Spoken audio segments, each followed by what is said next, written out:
8 Mile, Eminem's first and last blockbuster film. Released in 2002 and directed by Curtis Hanson, 8 Mile follows the story of Jimmy B. Rabbit Smith Jr., played by none other than Detroit's finest, Eminem, who I don't think I have to stress how perfect he was for this role. I mean, come on, everybody knows Eminem is from Detroit, but few know the reality of growing up in one of the hardest cities in the Midwest. The movie is set in Detroit and gives us a raw and gritty look at the underground rap scene. It was a massive success, both critically and commercially. The film grossed over $242 million worldwide, claiming its spot in the Cinematic and Hip Hop Hall of Fame. Now, if you haven't seen this movie before, let me be the first to tell you that you're uncultured as shit, but I'll tell you the plot anyway.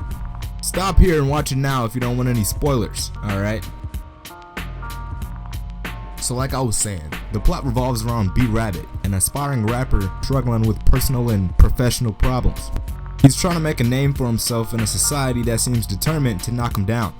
The main rival and antagonist of the story is Papa Doc, the leader of a gang that calls themselves the Free World, which makes no fucking sense. I mean, the only thing that's free in this economy is oxygen. Papa Doc is the reigning champion of the local rap battles, and tension between B Rabbit and Papa Doc blows up into an explosive climax, leading us to some of the most epic rap battles ever seen on the big screen. In this video, I'm gonna rank each freestyle scene in the movie, like when Future was outside helping B Rabbit with his whip, or the rap battle seen outside of the car plant. I'm basing these rankings based on 3 key criteria: lyricism, instrumental, and the impact. Now, I already know, all you motherfuckers want to agree to my rankings 100%, but I do believe these are made fair and these are my own opinions. If you don't want to hear my opinions, I advise you click off my video right now. So with that being said, sit back, relax, and let's break down these legendary freestyles from 8 Mile.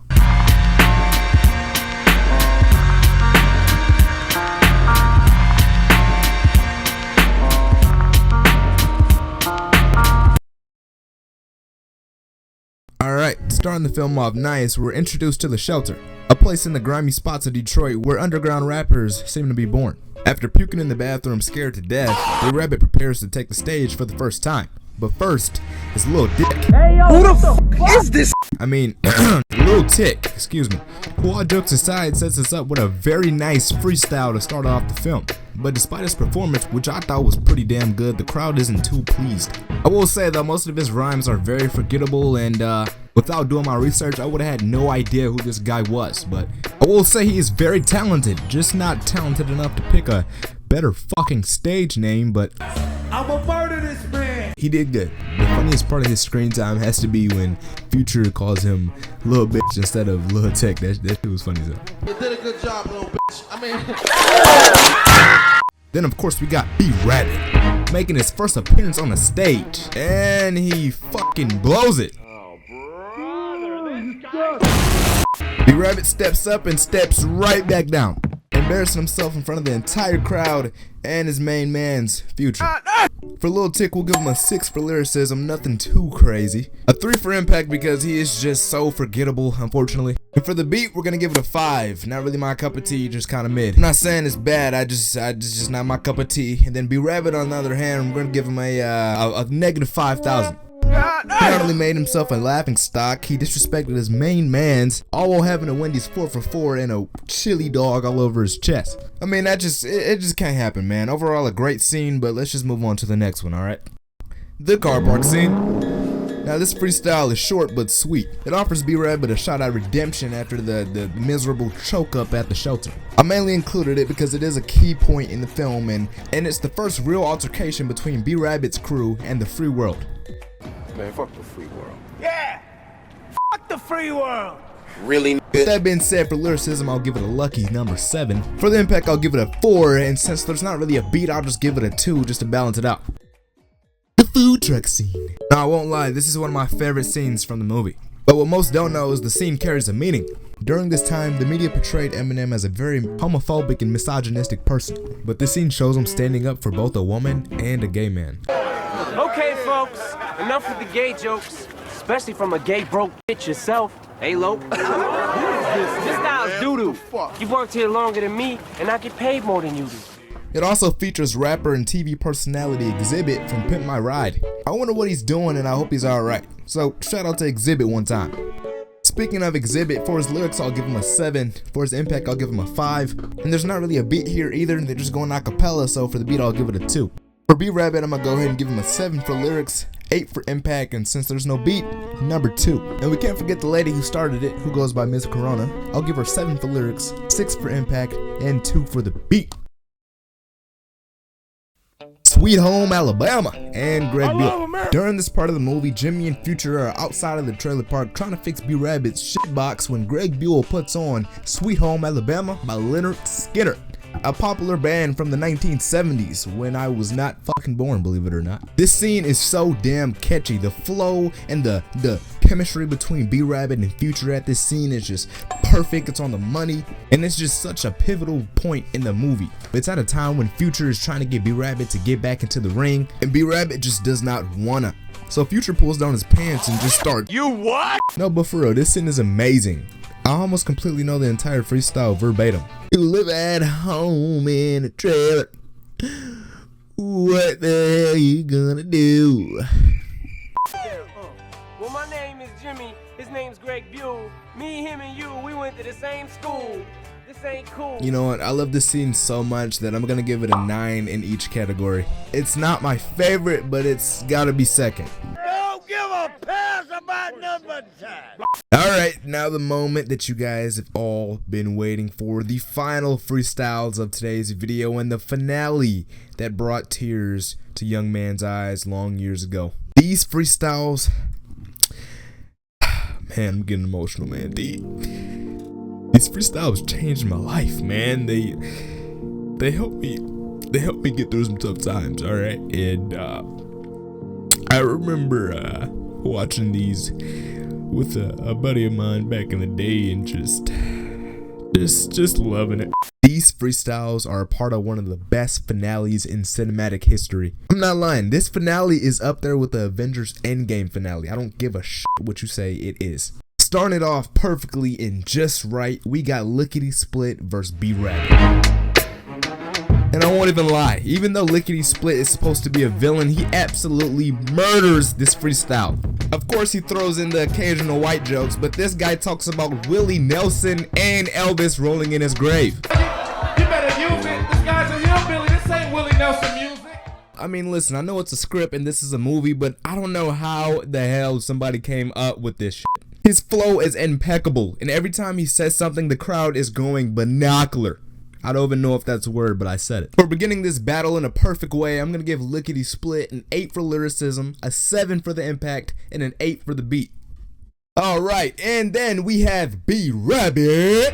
This scene right here is it's so perfect. I don't know if it's because I'm very observant and I like to pay close attention to movies, but this scene, the way that he's silent before he begins rapping and builds anticipation and suspense, it's just perfect. I mean, this is even at this moment you can feel the tension in the room as if you're almost in the shelter yourself. And as a viewer, we know what happened last time Rabbit got on stage, but then he does it. He finally does it. He lets the beast come out to play. I think his first bar goes over the crowd's head because they didn't know that the guy could talk. This guy raps like his parents jerked him. He sounds like Eric Sermon, the generic version. Oh my God! You can talk! But his next bar after that got everybody's attention. The generic version. This whole crowd looks suspicious. It's all dudes in here, except for these bitches. I mean, oh my God, bro. What the f?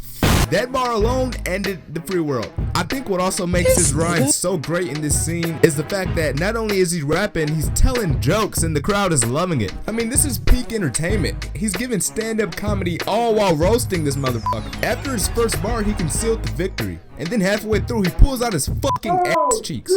How much you wanna bet P. Diddy rewinded that shit 1,000 times? It's probably his favorite fucking movie. Disgusting. For lyricism, I'm giving B-Rabbit an 8. For the impact, I'm giving him a 9. And for the beat, I'm gonna give it the same as before, which I think was an 8.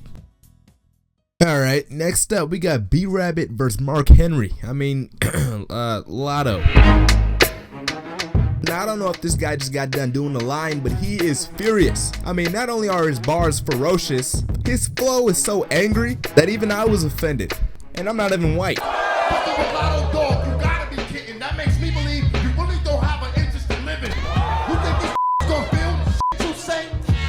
a better chance joining the KKK. Or some real You can literally feel the cockneaselness in his lyrics. But B-Rabbit is not intimidated whatsoever. B-Rabbit gets on the mic and treats Lotto like little bro. He makes a complete fool out of him, and the crowd is loving every single bit of it. And don't come back until something don't hit you. Fuck it. You can take the mic home with you. And then at the end of his rap, he says, Lotto, fuck Lotto. I'll get the 7 digits from your mother for $1 tomorrow. This motherfucker don't miss. No, he's fucking good. That motherfucker don't miss, man. He's good. In the heat of battle, he don't miss. that's gotta be one of the hardest bars that ever went through my eardrum. This was a great battle overall. With that being said, for Lotto, I'm gonna give him triple 7s. 7 for his lyrics, 7 for the impact, and 7 for the beat. For B-Rabbit, on the other hand, I'm gonna give him an 8.5 for his lyrics, because I feel like he was just toying with this man, an 8 for his impact, and a 7 for the beat. And then we got the bomb diggity showdown. B-Rabbit versus Papa Doc. You got a chance to witness greatness at its highest order. Skip, what word do I want to use? Was this the crescendo? Was this the zenith? The apex? The denouement? That's a good word. I like that word. Now, I don't even have to stress how important this is. It's the championship. We at this motherfucker. This is what we came to see. This is the epitome of the American underdog story. And I will say it is my pleasure to break it down. This battle, this scene, this moment would change the world forever. The man who's had the odds stacked against him almost his entire life and still continues to keep moving. To this point in the movie, he's been chewed up and spat out on multiple occasions, and now it is his time to end this shit once and for all. Now everybody from the 313, put your motherfucking hands up and follow me. Everybody from the 313, put your motherfucking hands up. Look. Even if you ain't from the 313, you probably had your hands up when it got to this scene. Do you understand that that bar made movie theaters turn into full-fledged concerts? The amount of woodiness and craft that Eminem put into this rap is unbelievable. He shows why he is a legend and should be respected as such. And the key takeaway of this battle is his ability of self-awareness. He's aware of the fact that he's Caucasian. He knows he's broke as fuck and lives in a trailer. He knows he drives a shit box. He knows that Greg Buell fucks his mom. He knows that he has a friend that's dumb as shit. He knows one of his snake friends fucked his girl. He knows he's gonna need therapy after this shit. And he knows everything that Papa Doc is gonna say about him before he even says it. So he takes away all this power by saying what's gonna be said before it's even said. He's a genius. And then after doing all of that, he reveals Papa Doc's true identity. He exposes him in front of everybody. Just look how stupid Papa Doc looks when B-Rabbit exposes his government-issued name. This guy's a gangster. His real name is Clarence. I mean, I think B-Rabbit made the name Clarence go extinct. I have never once in my life met somebody named Clarence. And this is probably the reason why. He sends Clarence right back to his big happy family in the suburbs, then goes a cappella. A beautiful way to end his freestyle, and an iconic moment that everybody should remember for the rest of their lives. Fuck a Papa Doc, fuck a clock, fuck a trailer, fuck everybody. Fuck y'all if you doubt me. I'm a piece of fucking white trash, I say it proudly. And fuck this battle, I don't want to win, I'm outie. Here, tell these people something they don't know about me.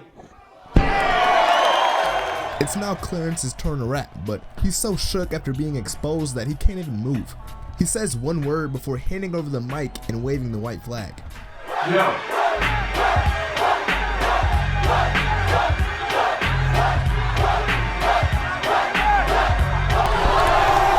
He got cooked so bad, he decided to dedicate his life to saving people to prevent his mistakes from ever happening again. For his performance, I'll be the judge and I'll give him a 0 for lyrics, but I will give him a 10 for impact. Now hold on, let me say why. Although he lost, I will say he lost like a man, which, as we know, is something that a lot of people aren't able to do nowadays, so I will applaud him for that.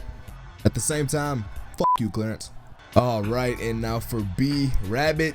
I mean, this is the best freestyle I've ever heard in my life, and probably the best one I will ever hear. I've rewatched his battles probably over 100 times. Overall, I'm pretty sure we can agree it was a great way to end a rap battle, and even a better way to end a film. So to give credit to where credit is due, a great job was done by all these amazing actors and rappers. And the crew did a phenomenal job as well, filming the movie, coming up with the script, the costumes. Everything in this movie was amazing, which is why it holds a special part in my heart. I really don't know why Eminem hasn't made an appearance on a movie since 8 Mile, but maybe we will get some sort of cameo in the near future. So I really hope you guys enjoyed it. If you did, you already know what to do. I don't even gotta tell you. And oh, before I even forget, make sure to always remember, if they're telling you that you're crazy, you're probably doing something right. With that being said, I love you for watching this video to the end. My name is DJ Rasky, and I will catch y'all in the next video, man. Peace!